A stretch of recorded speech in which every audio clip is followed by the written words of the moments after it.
Great day, everyone. My name is Paul Lawrence Van. I'm host of Wealth Academy podcast. Glad that you could be with us today. We have an honored guest, a guest expert by the name of Monk Coleman, and he's going to share some empowerment with us, some mind, body, and spirit.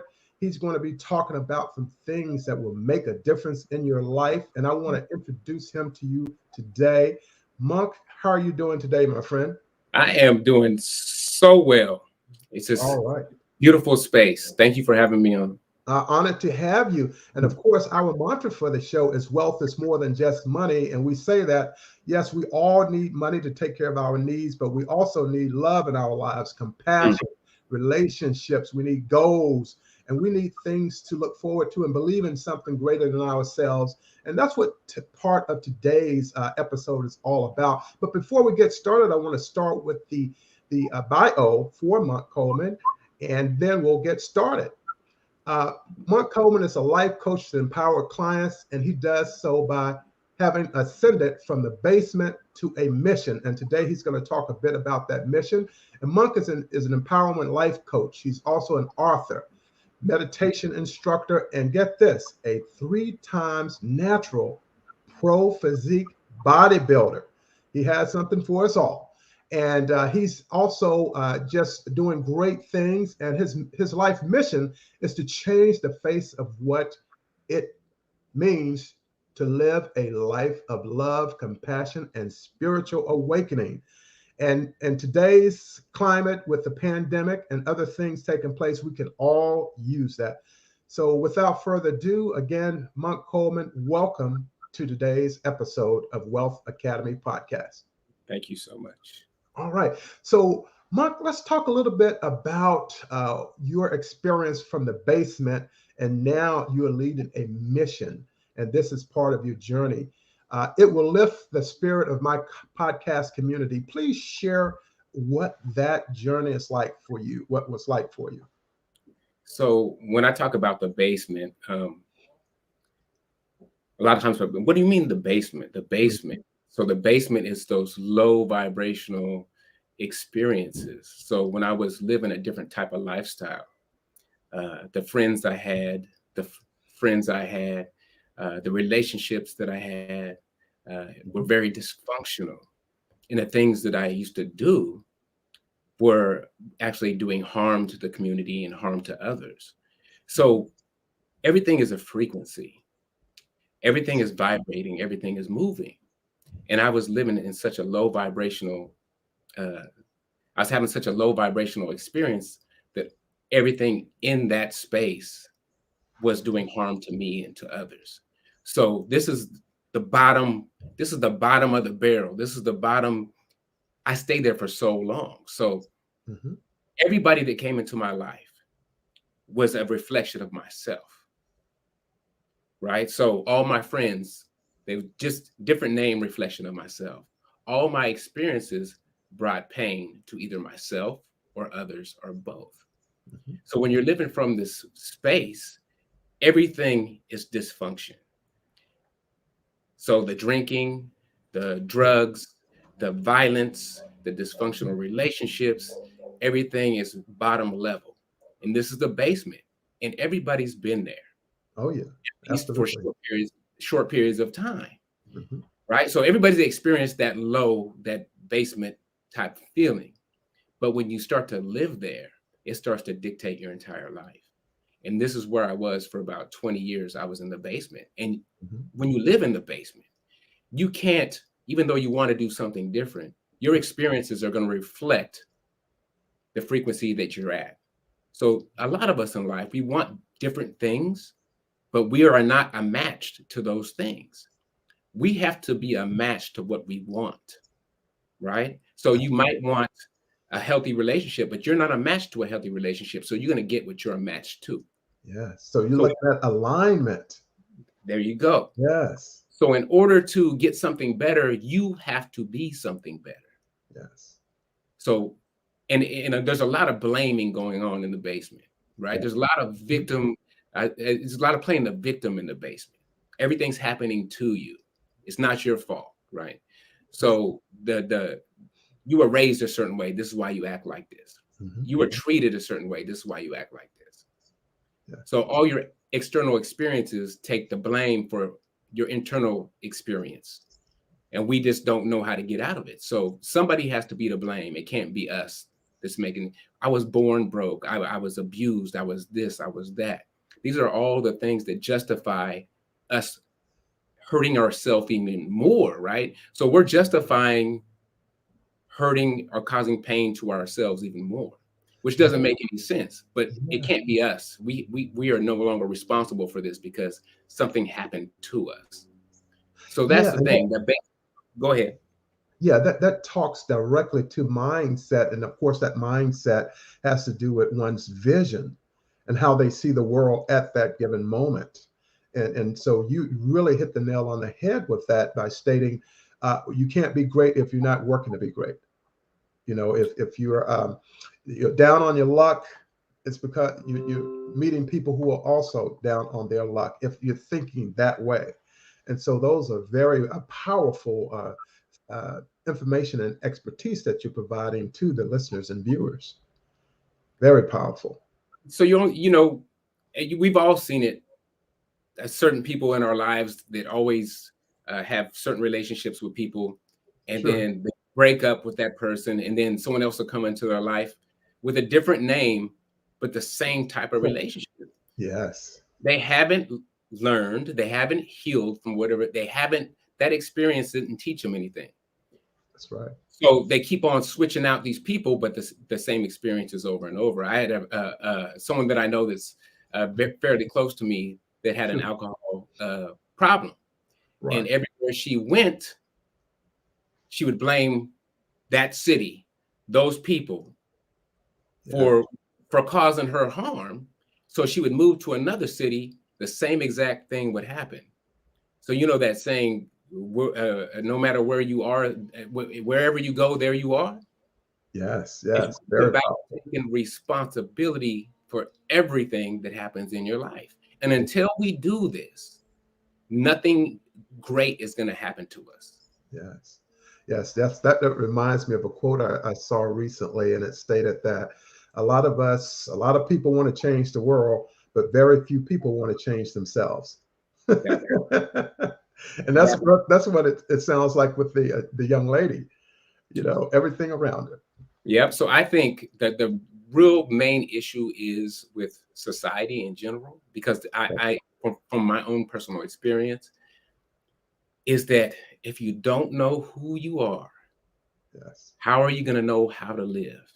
Very true. And I think this is the issue, because when we are born and when we come into this earthly plane, we are perfect.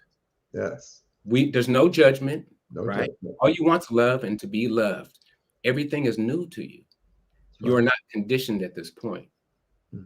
So then I always tell people that I talk to and that I work with, I'm like, you didn't know your name until someone told you your name. You didn't know your race. You didn't know your sex. You didn't have a religion. You didn't have any of these things. So is that really you? Or is that the program? Yes. That is you. That's powerful. So a lot of times we go through life, and a lot of times our experiences that program us are very dysfunctional. And we claim that. We think that is us. Yes. That is not us. Because anything we claim that is us, that is not us, it all has limits to it. Very true. Very true. So if you identify so much with a Black person, what limits come with being a Black person? What limits come with your program? They're all limited. Absolutely. So the child knows there's no limits. The conditioned young child, after they've been programmed, there's limits now. A lot of times, us as grown-ups, we want our children to be great, but only if they stay in their lane the safe way. Sure. So we're going to say, do this, do this, do this. That child is an individual. That child has hopes and dreams. Yeah. A lot of times, the people that love them the most are the ones that crush those hopes and dreams. Yes. We all have something we came here to do that only we can do the way we can do it. Absolutely. And we know this when we come into this world. For sure. And we're told, no, that's not going to work. You need to do it this way, right? And then you That's start right. hearing the stories that society gives. Oh, Black people, they can only do this. Well, this, even teachers, no, go this way because, you know, people like you really don't make it in this field. Exactly. Whatever it might be, right? You start to believe the lies. Just because somebody else has limits, they want to put those limits on you. Yeah. And I tell you, and thank you so much for that. And also, I want you to share with our listeners and viewers that you're a life coach. And how do you inspire your clients and artists to take a no limits approach to living? Because we're talking about limits right now. How do you help them with this? Well, like I was saying earlier, you have to know who you are. You got Got to it. know who you are. You got to know that you're limitless. And then, like, what do you want to do with your life? And then the why is always the big thing. Sure. Why? Why do you want to do what you want to do with your life? And if you start answering the why, then you can start to work backwards and understand why you want it this way, right? And then Correct. once you get the why out of the way, how are you going to do it? Hmm. How are you going to do it? But most people don't even know why they want to do what they want to do. Yes. I think we all, well, I know we all want the same things out of life. Hmm. Every one of us, right? That's But right. we think, we all have different ways of thinking we're going to get it. So we want to be happy. We want to have healthy relationships. We want to have wealth, or, you know, live Sure. comfortably, have money. Exactly. Yes. We all want these things, but then some people think they can do it one way and some people think they can do it the other. But what we got to realize is the feeling that we're searching for is already within us. Yes. And this is why so many people, they set goals, they Mhm. accomplish those goals, but still feel empty, like something's missing, Exactly. because they looked for something external to complete them on the inside. And that will never happen. Yes. So when I work with people, Hmm. look, I say right now, you're perfect the way you are. You don't need anything, right? Love yourself exactly how you are right now. Then going forward, every step of the way, you're going to accept that and be okay with that and love that as well. Yes. It's the example of someone that wants to get fit and they go ahead and get fit, right? But they have Right. this low self-image of themselves, Sure. but they don't love themselves at all. And they think, well, if my body gets right, maybe I'll start loving myself and accepting myself. My Sure. body is right. Hmm. But every time they make progress, oh, a little bit more, a little bit more, a Uh-huh. little bit more. And it never is enough. They can have the perfect body on the outside and still it's never enough. It goes from Mhm. one thing to the next because they haven't fully accepted themselves Right. right now.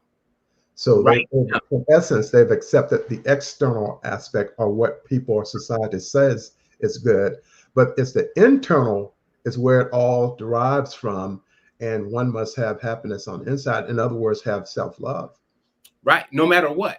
Yes. And then going forward, now you can accept yourself every step of the way. It's just like with Hmm. money. When someone says, well, if I get $1 million, I'm gonna, that's all I need. I'm gonna be happy. Uh-huh. No, they Then the won't movement comes and be. they say, maybe it's two, Sure. maybe it's Maybe, three. maybe it's five. Yeah. Goalpost always moves. They keep moving. If you're not okay with yourself, it doesn't matter what you have externally in your life. A lot of people think it's another person that can complete them. They're already complete. So when you get this other person that you think is going to make you happy, now you start to see the flaws in this other person. You're like, oh, maybe that's not the right person. Uh-huh. It has nothing to do with anything or anyone else. Hmm. It's an individual thing. So when Yeah. I do my coaching, it's all about taking responsibility for everything in your life. Because if you don't, you're giving your power away. You're saying something else has power over me. Oh, fantastic. Thank you so much for that, Monk. And I know that people who are listening now, who are viewing now, who will listen with the archives, they're going to really take a lot of content rich information with them. So thank you so much for that. And of course, uh, when we were all created, we all had everything that we needed to live our entire lives on the inside of us. It never said it was on the outside. It said it was on the inside, in the heart. Absolutely. That's where it lies. So, Mark, one of the things that I want to know, and of course, my podcast community wants to know, is that you are a meditation instructor. How do you add value to people through this modality? Well, that it basically really, to be honest, it saved my life. It really did. You know, I was out there running around, not knowing which direction to go, depression, anxiety, alcoholism, Mhm. the whole nine, just in a very bad place. Mhm. And for some reason, you know, I had started having health problems because of my alcoholism, and I Sure. had to stop. So I chose to stop, and it was part of my life for about 20 years. Sure. And when I stopped, I was playing the victim. Mhm. I was why me type of thing. You know, I'm in my 30s at this point, Mhm. and I was uncomfortable. I had to deal with my thoughts without my crutch, Mhm. without I call my girlfriend, right? Sure. Without my friend, my best friend that can talk me off the edge. Sure. I had to let that go. So Mhm. now I had all these thoughts all the time that I had to deal with, Sure. and I didn't know how to deal with them. So I don't know how meditation even came across my Okay. mind. Mhm. I never practiced it before, but it came and I looked it up, and I said I have to do something. And I just started sitting down and meditating. Yeah. And I didn't know So, how to go so ahead. you think the when we're in that meditative state, getting into that meditative state, there's so much stillness and so much quiet, and a lot of that can be equated to peace. So is that kind of how you came into it in terms of becoming a meditation instructor So ultimately? every day I start. So when you first start meditating, if you've never done it before, Sure. there's no peace there. You're going to get a lot of thoughts very fast. You're going to get, well, at least in my case, just everything I've been suppressing Sure. and repressing just starts It to comes come up. up. It's Yeah. to come up. You sit down and your mind just goes a million miles an hour, and that's why a lot of people say I can't meditate. My mind is too busy. Sure. Well, let me give you some information. Your mind is always that busy. We Mhm. just avoid what's coming up by doing things. Exactly. We stay busy, whether it be drinking, social media, whatever the case may be. We stay busy so we don't have to deal with it. But when that silence hits, you're gonna realize what's there. And I was just realizing what was there. And that silence gets noisy. Oh, silence is no very It's like a band. right, man. Silence is noisy. It's everything started coming up. Exactly. So I Exactly. continued to sit, not knowing what it was doing Uh-huh. for me, but I felt better every day Uh-huh. sitting down. This is something new that I started, and I needed to do something, so I just continued to do it, Uh-huh. and I just felt better during the day, you know, on the days that I did it. So I just started doing it more and more and more, and it started to transform me from the inside Okay. out. Wow. That's wonderful. That's wonderful. Because I've of course I've been through several of them. Oprah, she hosts one 21 day with Dr. Chopra, etc. I've done that too. Yeah, exactly. It's a wonderful, but I found that it was just so empowering because we get a chance to connect again from the inside, the mind, and the mind is such a powerful thing. And people say thoughts are things, and so as you stated, when we get into that peacefulness or that mindfulness you and I talked briefly about earlier, it puts us in that space of just a oneness with self, mind, body, and spirit. And Absolutely. So many things changed with me Mhm. from meditation. Like we were talking about earlier, the alignment, the Yes, letting go of the old story, creating a new story. So, in order to change your life, you got to mhm, change the story. And yes, if you work backwards, you can tell you can see why you act the way you act from mhm, your past experiences. And yes. not only that, they have studies now when they about this epigenetics. I don't know if you ever heard it Yeah, before, I've heard of it. but Yes. it's trauma passed down from generation to generation. Hmm.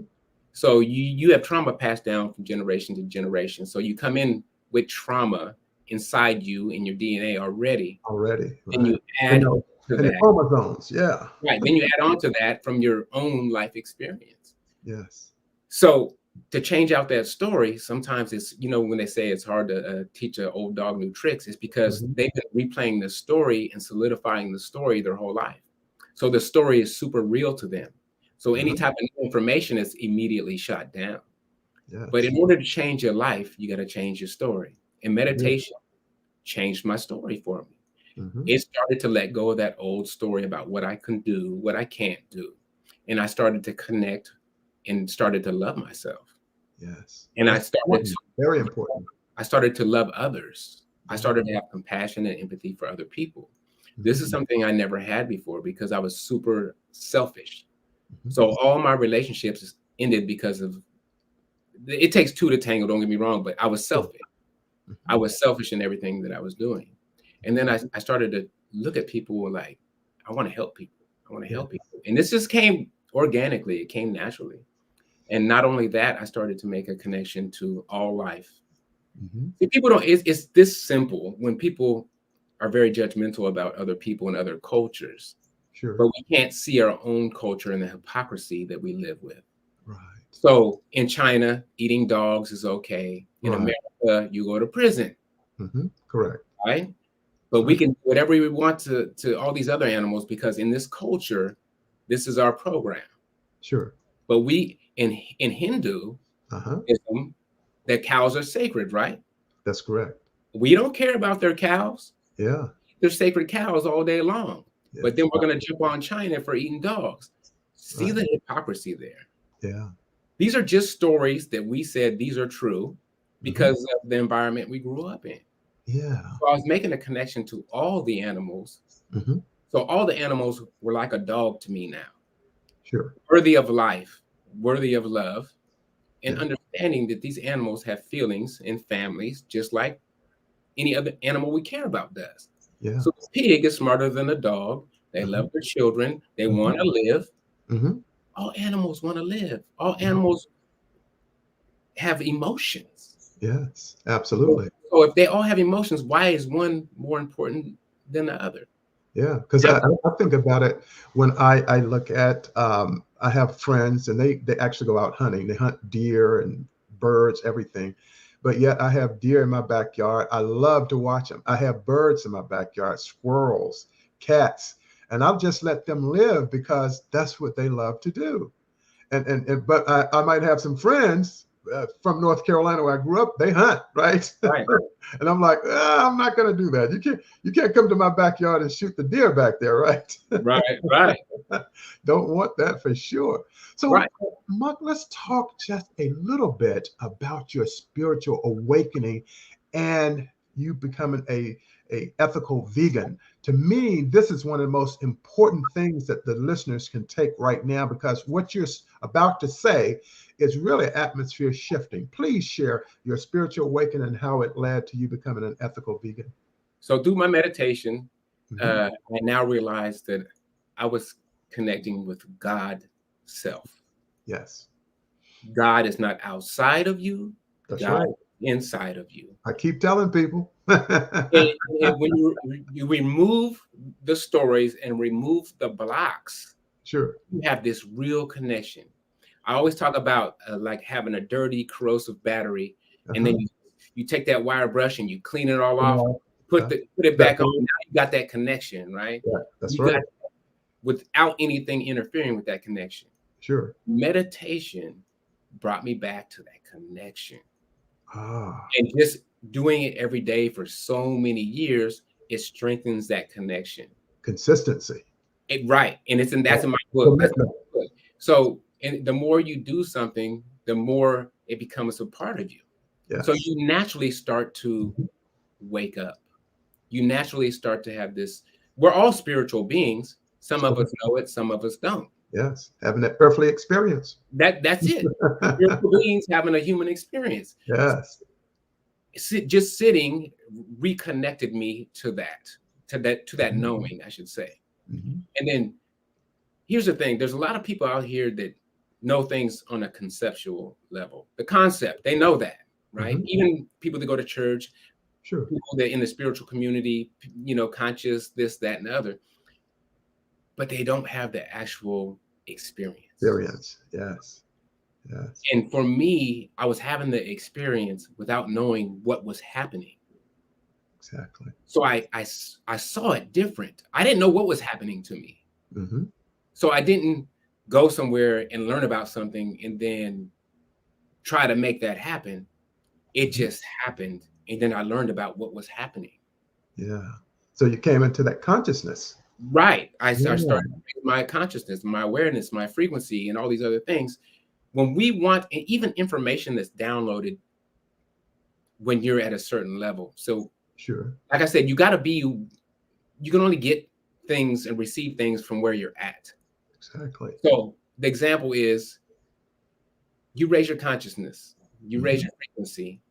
There are certain informations that's available to you from higher levels. Yes. You get it's higher levels of understanding, of knowledge, of Absolutely. intelligence. You got to raise up to get it, though.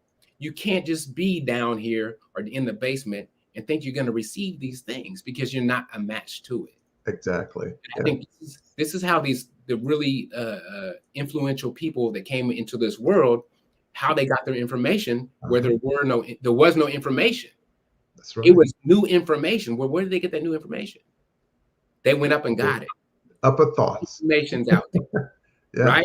All information's out there. You got to go up and get it. It's not going to come to you. You got to go to it. Yeah. So without knowing, I was going up to get this information. Got it. Over and over and over. I guess to a certain extent, it's also, especially in one's life, a matter of timing. That in the past, one may not have reached for it and gone after it. They may not have known. But then the time is right. The consciousness aligns with time. And then one is able to embrace and live that. Yeah. You're only going to get it when you're ready to get it. You're only going to receive it when you're ready to receive it. It's that simple. Yeah, absolutely. Absolutely. Well, thank you so much for that. And this, of course, leads into the very next thing that we all want to know. You're a 3-time natural pro physique bodybuilder. And, it's all about the health. We can have as much wealth as we can, but if we don't have good health, Monk, nothing is going to be good. And so let's talk about what that was like, and then how being a vegan helps you in that process as you compete. Well, it's funny that I'm sponsored by a company called Clean Machine is the name of the company. Okay. But when they picked me up 5 weeks later, I was in a competition in Texas. Wow. Because I was already in pretty good shape.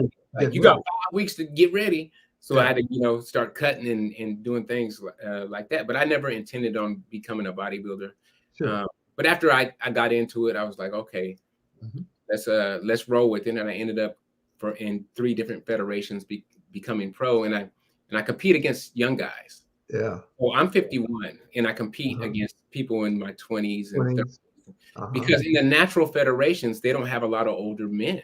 Exactly. Yeah. Because usually older men, testosterone, they drop so much they have to take, drugs. And then if you take drugs, you can't compete in the federations I compete in. Correct. So we're competing in the other federations where the drugs are allowed and actually praised. Everybody's on. Oh yeah. So I did that, and I used that as a platform. Yeah. Because I'm not really about that whole physical thing, but it gives me my foot in the door. Right. You can talk about things I really am passionate about. Got it. I'm really passionate about love and caring and the oneness of everything. It's so powerful. It's so powerful. Yeah. People don't realize, but love is one of the most powerful things in the entire universe. What else is there? There is nothing else. God is love. Love is God. That's just how. Love is God. Exactly. Love is everything. A lot of people miss it. They miss it, but it's right there. It's like looking for your keys when your keys are in your pocket. It's right there. It's right there. Yes. Right there. Turn inside, turn inward. Yes. And you're going to find what you're looking for. It's going to start the engine. Right?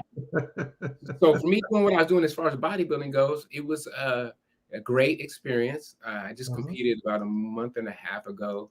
And I'm not into it like that anymore. Yeah. It was fun while it lasted. I got like I said, it gave me a platform. And being vegan, it helps to boost your testosterone. People don't understand it. People think that you eat a lot of meat to do that, but it's just the opposite, really. Yeah, I saw a little YouTube video, and it was talking about that. And it was talking about how the green leafy vegetables and eating almonds and foods that are really good for you, your system. And a lot of people miss it. They're thinking bulk, bulk, bulk. Like when I played football, I couldn't bulk. I just burnt everything up. The metabolism fast, and now that metabolism kind of went 360. Right. So now I'm turning it back around. Yeah, it's like they say, it's hard to turn a ship. It takes time. Right. Especially if you got a big freight liner, right? Yeah. It take you a minute to turn that around. But it's all about, this is my own theory on it. Sure. The reason why kids heal so fast is because of blood flow. Yeah. The older you get, depending on your habits, sure, the more constricted your arteries get. That's very You're true. not getting the blood to the places that need it. You're not getting the nutrients to the places that it needs. So when you get injured, it takes so long to heal because you're getting a little bit of what you used to get a lot of. Exactly. So what foods constrict the arteries, right? Which foods open the arteries back up? Yeah, processed foods. Right. So if you're eating leafy greens and fruits and vegetables, it's going to open it back up. It sure is. And these are the studies that you're talking about. It doesn't take that long. No, you can reverse, diabetes. You can reverse diabetes and everything. Yeah. Yeah. There's a documentary, I don't know if you've seen it or not, it's called Game Changers. Yes, I've seen it. Yes. Right. So they I think Lewis Hamilton, the F1 driver, he's one of the producers, or he funded that. Really? Yeah, he's the race driver. I follow him. Yeah, I know a couple of people that was actually in the video. Yeah. But yeah, so when your arteries open back up, they can feed the muscles. Sure. They can feed the bones. They help the injuries heal faster. And that's one thing I really noticed was when you get little aches and pains, they go away fast. Yeah, because it's at that cellular level. Yeah. They go away fast because you're getting everything you need to heal that joint or that muscle strain or whatever it is. That's fantastic. But I do want to ask this question. When you're standing up and you're on that stage and you're competing, what is that like? Ooh, the first time I was super nervous. I was like, I don't know. I only had 5 weeks to prepare. So you had to pose and do all this other stuff. And I was like, man. That's a lot of work. There was a lot of people there. And I was like, first time. And I went out there and I was shaking. And, it was very nerve wracking. But now it's just, I'm doing it so long. It's an experience. You still, feel a certain way before you start, but you know what to expect, and you get up there and you do your thing, and it's fun, but it's not fun enough for me to keep going with it. Some people really love it, and it's not even like that anymore. Exactly. Yeah. But thank you for sharing that, because when you get my age, you want to know what that's like. I can't do that. But I think for a lot of people who are listening, what you're passing on to them in regards to being able to reverse things, I think that's very important, especially people with a lot of chronic disorders. That people need that. They diabetes, high blood pressure, stiffness of the joint, arthritis. There are a lot of different things that people go on. And then the other aspect of that, when a lot of people have these chronic illnesses, they have to take medicine, and oftentimes that medicine is not good for them. It actually adds to the problem. So you see all the things that you just mentioned. Sure. It's all inflammatory issues. Absolutely. So inflamed. Right. You're inflamed. So how do you reduce inflammation? You can Google that. Yeah. And they're going to tell you to eat more fruits and vegetables. They're going to tell you to stay away from certain things. Yeah. They're going to tell you the things to do. It's just that simple. You're inflamed, and it's because of your habits. Yes. That's very, very true. So thank you so much for that. Now let's talk about your book. And of course, you're the author of Love Over Fear, A Guide to Peace and Purpose. How does your book help shift the atmosphere for readers in today's challenging society? Because we have so many distractions nowadays that we allow, but your book helps bring people back. Well, I wasn't even planning on writing a book, but I'll give you a little backstory. Sure. 10 principles that I have in the book. Mm-hmm. When I do my speaking engagements, I usually just get up there and whatever's on my heart, I just speak it. But this time I said, I'm going to write some stuff down. So I wrote down 10 things. And when it came time to speak, I didn't use them. I just did the same thing. More natural. Right. I just did the same thing I always do. So I put them in one of my notebooks that I write in. And then about maybe 8 months later, I'm watching a video, and the guy was asking in the video, what does your audience take away from you when you speak? And I'm just like, my energy, my love, my words. But, when usually after that, a day later, that it's in one ear and out the other. Sure. At the time, it sounds good. At the time, it's inspirational or whatever. But after you're done, you're going back to your regular 9-to-5 job. You just kind of forget about it. Sure. So I was like, those 10 principles, I'm going to take those 10 principles and I'm going to make a book out of them. Yeah. Very great idea. That's how it came. And I just started writing. And within maybe a year later, it was getting ready to get printed. Sure. That's very good. Congratulations on that. A lot of people talk, like I talked for years, I'm going to write a book. I'm going to write a book. And I didn't write it. And then after I retired from the Air Force, I wrote my first book. But it's really something that people can take home with. After you leave that platform speaking to them and sharing, they can take that book home. So literally they're carrying you home with them. Exactly. And that's what my process was when it came to the book. But it's a guide. So yes, I don't know if you have read it yet or not, but it's a guide. So after every principle, I give you tips on how to live from that space. So for instance, like one of them is gratitude. Well, I can show you things you can do to show more gratitude in your life. One service. Action steps. Right. Yeah. So one is being of service. That's what we're here to do, be of service. Yes, absolutely. Not only to others, but to ourselves. But what things can you do to be of service? Yes. It says when the student is ready, the teacher appears. And then when the student is really ready, the teacher disappears. That's correct. Absolutely. They've gotten the lesson and they're moving on to the next. That's right. Fantastic. So Monk, our time is coming to a close. Please share any other information you'd like, your contact information and how people can reach you. Really appreciate it. So the best way to reach me is my website. It's monketernal.com. All my social medias and everything will be on there. Okay. It is monketernal.com. That's the best way to reach me. Fantastic. And then I also have a radio station in Oakland. Okay. It's called Conversations with Monk. It's APGC 96.9 FM. And it streams at www.kgpc969.org if you want to hear the replays on the radio. Fantastic. And where can they get your book? Oh, the book. Right on the site. Yeah, there it is. Amazon. Yes. But if they wanted to contact me directly, because I'm going to start selling them from my website, if they wanted to contact me directly, I will even send them signed copies and they can do it that way. Autographed copies. Fantastic. They can get that right off the website. Not off the website yet, but get a hold of me on social media or any other platform. I can send them one. Okay, fantastic. Well, I tell you, I've really had a great time today, and I always go by the principle of each day learn something new. Today, I learned something new. Thank you for that. Thank you. And I know the people who see this on the archive as well as listening to it on the podcast MP3, they're going to really appreciate it as well.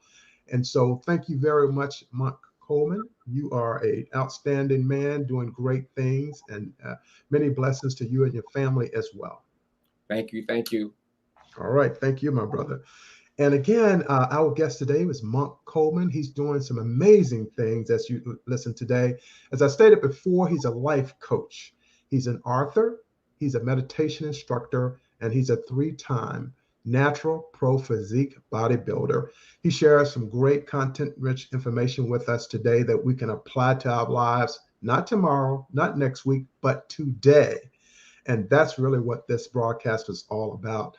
So thank you all very much. I thank all the viewers, all the people who have viewed on the archive. And we really appreciate you. And I'll see you on the next episode of Wealth Academy Podcast. Again, I'm your host, Paul Lawrence Vann, and our mantra is what?